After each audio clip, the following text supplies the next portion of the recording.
It appears the Trump administration is attempting to knock down yet another piece of the wall separation between church and state. On Monday, the Office of Personnel Management sent out a memo that permits federal workers to try to convince their colleagues about why their religion is right and why, of course, the other person's religion is wrong. Oh boy, that this is gonna get it's gonna get stupid, and it's gonna get stupid fast. The 5-page memo issued by OPM Director Scott Kupor, a former venture capitalist, by the way, outlined several examples of protected workplace activity involving prayer, the display of Bibles, and religious discussion. The memo outlined certain actions that should not result in any kind of punishment. One of those involves displaying religious icons in your personal space, in your cubicle, for example. So basically, if you want to put up a giant cross in your cubicle, you can do that. You want to put a blow up Jesus in there, totally fine. Totally fine. Look, I got no problem with people that are wear crosses or yarmulkes or whatever, right? If they want to do that, that's fine. Sure. And I don't think most people will care if another person does that.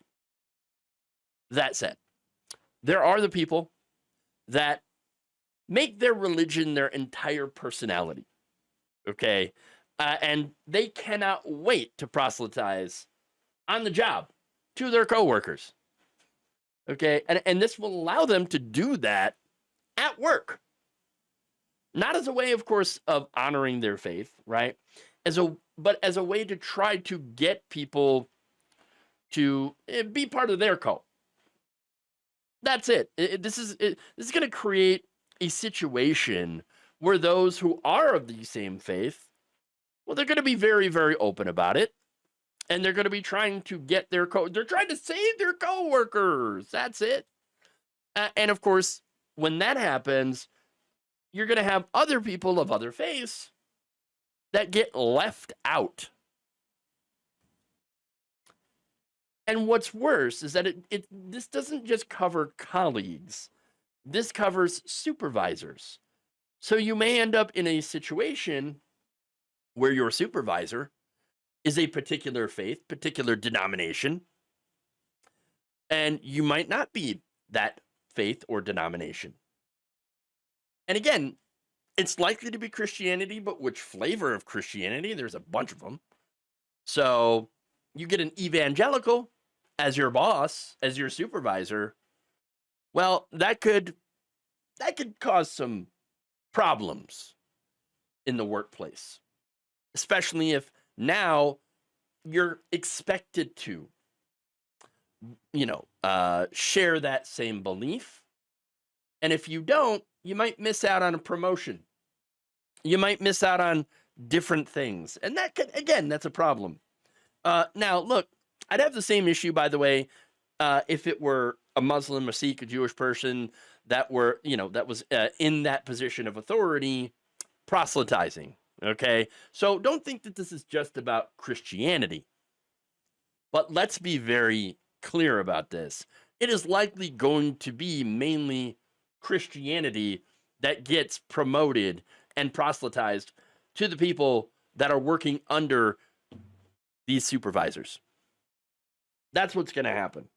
Okay. And again, the question here is this going to lead to an employee not being advanced because they don't share that particular faith with the management?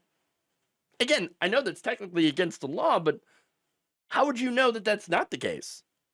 If they can just put down like, I tried to save my employee's soul, but they just weren't interested, so they're a heathen. I just don't feel like I should elevate that person to give that person a promotion or anything like that. But I can't put that down. So, performance review. This is poor performance. Yeah, what are you going to do? I mean, how would you know that that's not the case? And that idea itself is going to push and pressure people that are working under this supervisor to conform. And that's a problem. That's a big problem.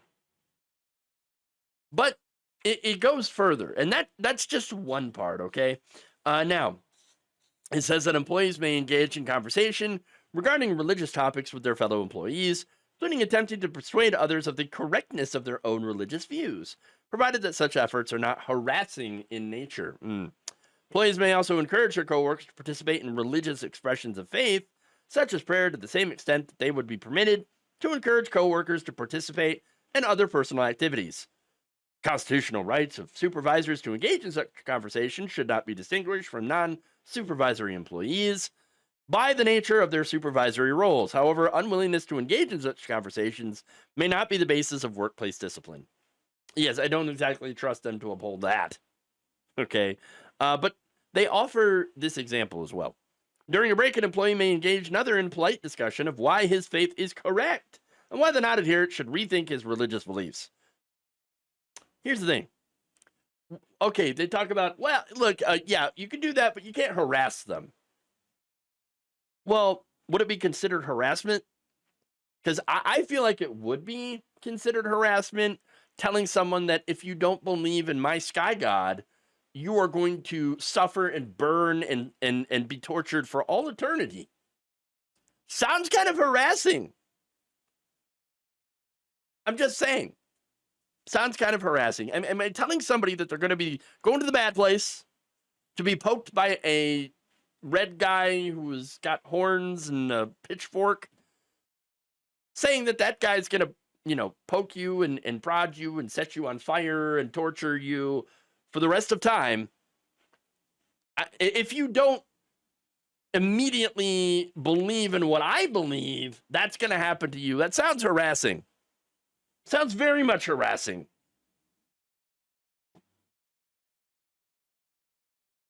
I don't know. Again, very harassing. Very harassing. Now, here's the other thing, right? And so it also cuts the other way. I'm guessing that the person who doesn't want to waste time at work having religious debates with their annoying born-again coworker, I'm guessing that saying, hey, you know what? I'm not interested, okay? I don't want to waste time. I just want to go to work. I'm seeing a situation where that born-again person could be like, you are harassing me for not listening to my spiel. I'm wondering if that could be considered harassment as well under this. And so the memo doesn't really say about who makes that final call about any of these potential conflicts. So I don't know. Hopefully it's not your supervisor who, might be the one who is trying to proselytize in the first place. This creates all sorts of problems. All sorts of problems.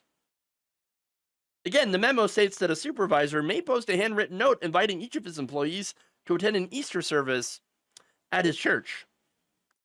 How could you not take that as an order? Will there be consequences if you don't want to go, if you don't end up going?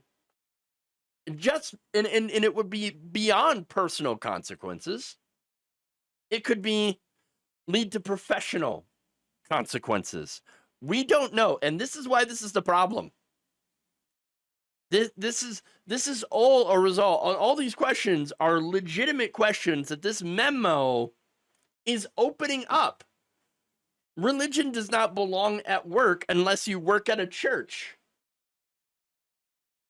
There is a reason why this is frowned upon. This entire thing, proselytizing at work, is frowned upon. Why you shouldn't discuss that while you're on the job, especially at a government job. And that's what makes it even more egregious. Because, I've worked plenty of different jobs, and yes, religion has come up in those jobs. But you know what? The difference was it wasn't a government job. Now they have taken that and put that into the government. That's another big problem. And look, there's a reason for this. And it's not to protect religious freedom, religious liberty. I know that's what they say this is about. But no, this is about Christian nationalism. Okay. Look, it's meant to promote Christian nationalism and to, basically scare anybody who is not religious or who is not a member of the Christian nationalist movement. Okay.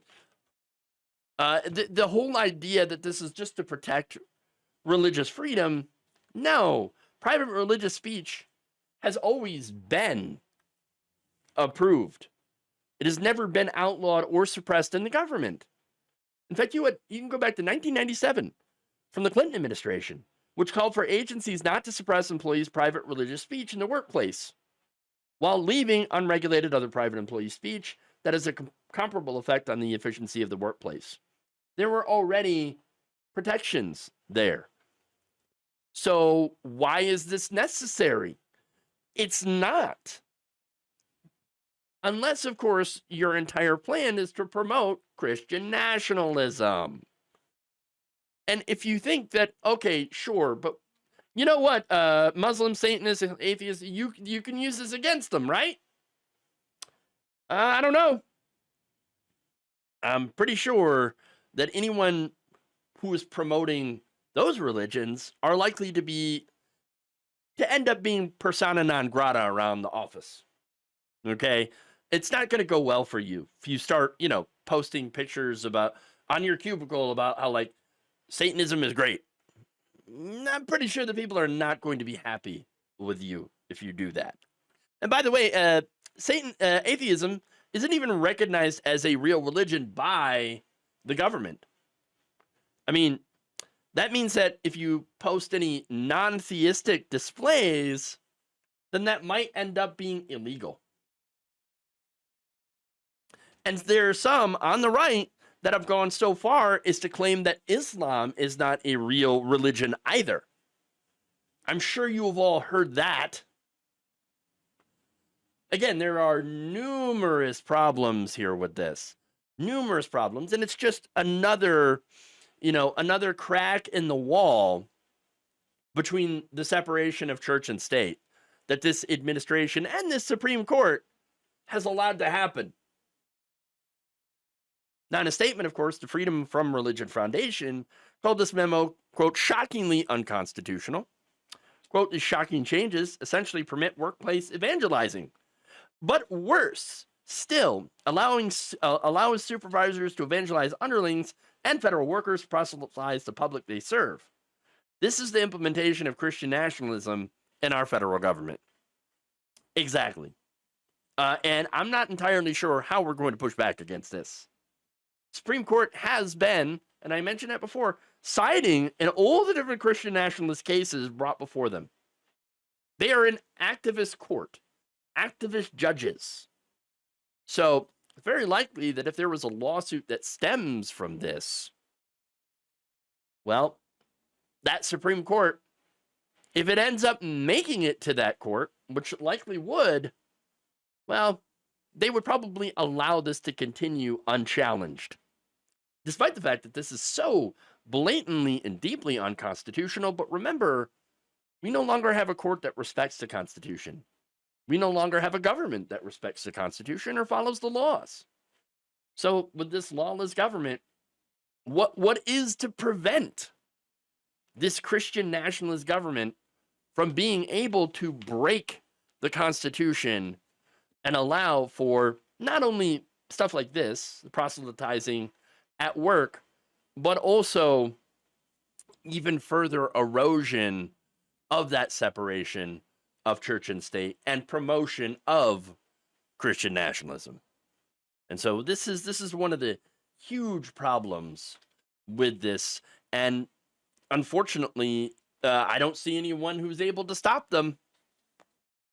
And that right there is, well, let's just say that is a huge problem. Thank you for watching. If you enjoyed this video, please like, share, subscribe, hit the bell icon in order to get notified whenever a new video is released.